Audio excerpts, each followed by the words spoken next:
Did you know that every single decision you make is secretly draining your brain like a dying phone battery?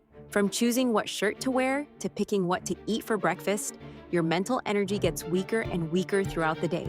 Here's the crazy part. Scientists studied real judges in courtrooms and found something shocking. Right before lunch, when judges were mentally exhausted, they gave way harsher prison sentences. But after eating and recharging, they became much more lenient with the exact same types of crimes. This is why Barack Obama and Mark Zuckerberg wear identical outfits every single day. They're not being lazy, they're being smart. They save their mental energy for the big decisions that actually matter. Your brain literally burns glucose every time you make a choice.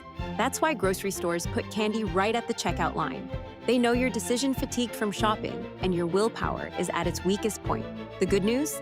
This resets after you eat, rest, or sleep. Now you know why you make terrible choices at certain times.